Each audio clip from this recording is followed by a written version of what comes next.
when it comes to pre-Heart of Thorns designs, there's a large portion of them which are just so outdated that they no longer function.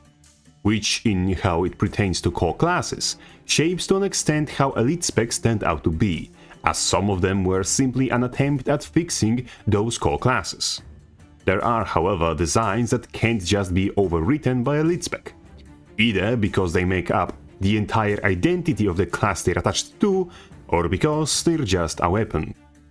We will focus on the second option today, as the complete travesty I want to talk about is Warrior's Hammer.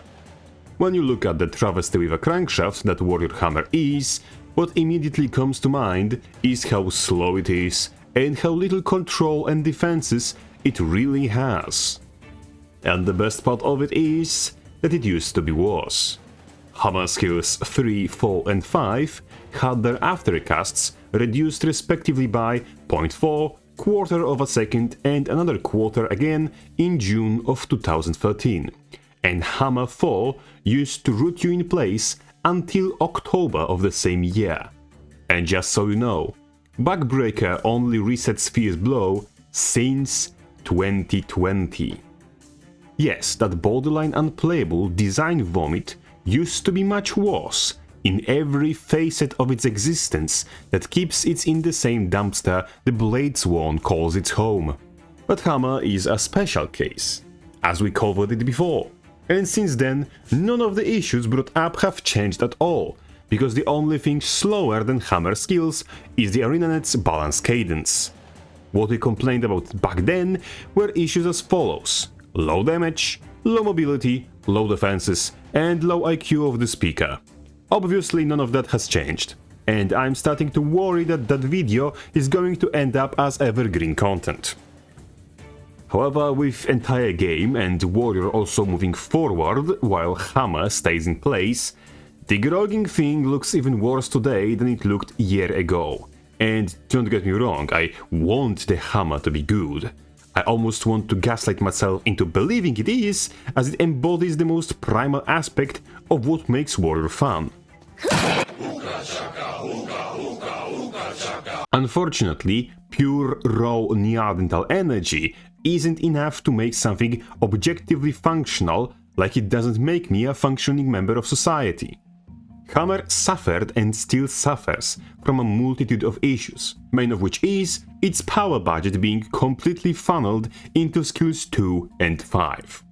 Fierce Blow can do terrible war crimes if allowed to, and Backbreaker has a potential for 4-second single CC, which, as you may have realized, is kind of terrifying for something on a 20 seconds of cooldown.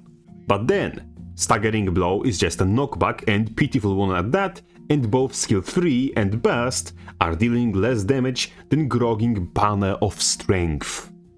It's more than apparent that Hammer's damage output comes in 90% from just Fierce Blow, and that entire weapon is balanced around all 3 percentage damage increases from defense, which is funny considering maces pull off basically the same bloody damage while bringing barrier, block, adrenaline generation, and a way to instack up vulnerability on targets and 1200 range knockdown with half of Backbreaker's cast time within their base toolkit. Tremor even has 5-man target cap and shorter cooldown than Backbreaker. I couldn't make this shit up even if I wanted, and I made up my whole bloody personality. That said, being worse maces isn't the end of the world.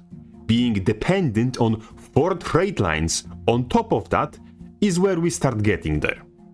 Hammer's damage is balanced around defense. Its sluggish nature practically requires you to run aggressive onslaught, and its complete and utter lack of defensive utility forces you to play with Valk stats and with unsuspecting foe by an extension. However, you still need resistance access to make blinds not completely shut you down, and still need full counter to not get eaten for a simple mistake of queuing ranked. Combine that with Hammer having no ability to follow up if you by some miracle manage to hit Earthshaker on multiple people that stand slightly too far from each other to connect Fierce Blow on all of them. Using Staggering Blow will only push them further away from each other. Backbreaker is single target and short range on top of that, and trying to auto-chain them to deal damage is stupid because autos have less range than Fierce Blow, so if that can't hit, they will neither. The only way to hit multiple targets that aren't in sniffing distance from each other is with Hammer Shock, because everything else is either melee or single target. Warrior's Hammer has both one of the best power damage AoE in Warrior's arsenal, and on the other hand, remaining 4 skills are practically tailored for single target damage. Why that cognitive dissonance? I don't know. Moreover, you hitting Staggering Blow will push enemy out of melee. So if you are movement impaired in any way, be it by chill, be it by immobilize, you can't follow up on it with anything other than Hammer Shock as well, because the knockback animation will end before you get back into melee with the enemy, and more than this, using Staggering Blow in a team fight often simply makes it harder for your allies to follow up on your displacement, as you're knocking enemies away from each other. Then, if you try to combo hammer skills with other weapon skills, like staff pull into anything, you once again hit this bloody issue, that everything refuses to combo. Earthshaker is too slow and doesn't scale with quickness. Staggering Blow only adds another displacement and not even a good one, and skill 2 and skill 3 don't let you link anything else after. Backbreaker is the only skill that actually adds something of value, being 4-second knockdown, but as you already realized, it is single target and costs you your Fierce Blow reset. Your only proper response to hitting multiple people with a pull or a CC is to single out one of those people and kill them, because you don't have enough AoE to even dream of killing 2 targets at once, even with Relic of the Sunless, unless you're playing Berserker with Rupturing Smash, but that has its own hurdles.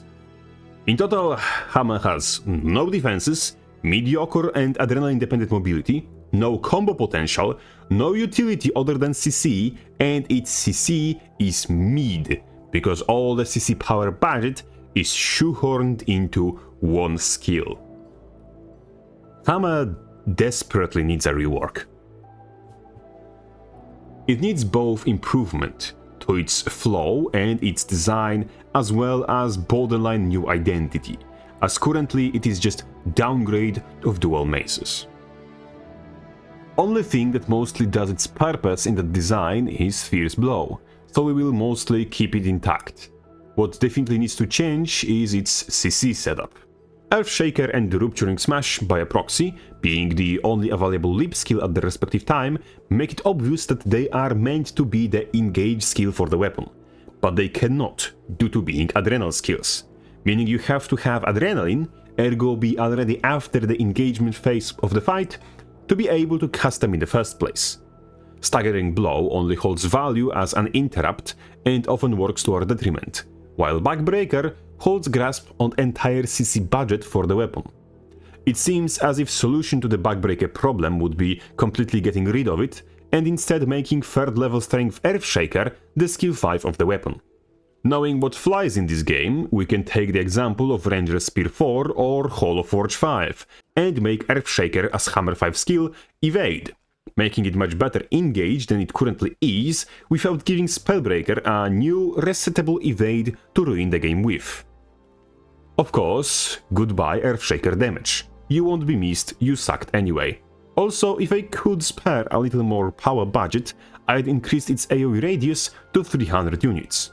And if I could tamper with the code, I'd go to Linebreaker for whatever tech they made with the proximity melee cast, and do so when cast in close enough proximity, Earthshaker just smashes the ground without engaging the leap, essentially using the Hammer Shock animation instead, because it's faster and scales with quickness.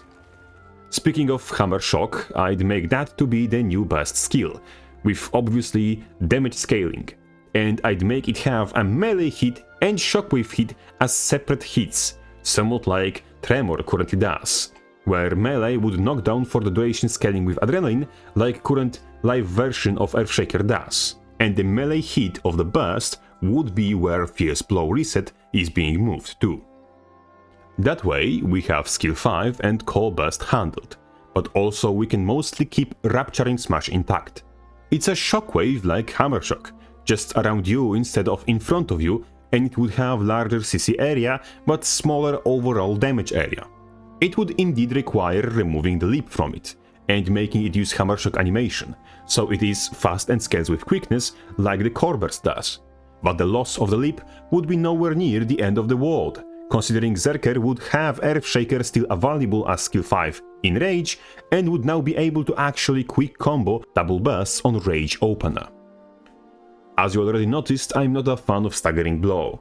The best thing it does is interrupts, but also it disrupts the enemy in a way that's not always good for you. And I have better idea for skill filling roughly the same role. Cratering Courage would hit a small ground target area within 240 range away from you, and spawn a pillar of stone that blocks projectiles in the middle of that area, essentially copying the rock from Shattering Blow, just a tiny bit bigger. Enemies between you and the spawning location of the rock would be knocked towards you. The rock would persist and keep blocking projectiles for 6 seconds before naturally expiring, but for this time it could be shattered by applying CC to it. If knocked down, the rock would spawn a circular damaging AoE around it, similar to Rupturing Smash, but without CC, and if stunned, knocked back, pushed or pulled, it would spawn a shockwave similar to that of Shattering Blow in the direction in which displacement would aim to move the rock, meaning pulls would fire the AoE towards you, and pushes, launches and stuns away from you. If an enemy gets knocked, pushed, launched or pulled through the rock, but your CC doesn't collide with the rock itself, the same Shattering Blow AoE will spawn, but from the rock itself and aimed in the direction the enemy was moved in. That way, if an ally CCs an enemy through the rock, it would still explode, but the rock itself couldn't be exploded by an ally or enemy CC. That's because only you are allowed to play with your stones. Empty slot where Hammer Shock used to be, I'd fill with new skill, Sundering Whirl. It would reuse Staggering Blow animation, but instead of knocking enemies around, it would deal damage, apply vulnerability and strip protection in area around you. Fierce Blow would remain largely the same, but instead of dealing increased damage against controlled foes, it would deal additional 2% damage per stack of vulnerability on the enemy, which with new body blows and new skill tree would make new Fierce Blow a bit more consistent than the old one, but it would end up having slightly less damage to compensate. And finally, Merciless Hammer damage increase would be baked into hammer skills, and instead this trait would give 2 seconds of Aegis on casting Hammer 3, 4 and 5 skills. As usual, let me know what you think and whether I'm tweaking or not. And last but not least, a big sign of gratitude towards all the generous supporters, continuously considering my dubious quality content worth their money. You're all truly welcome. Crabface out.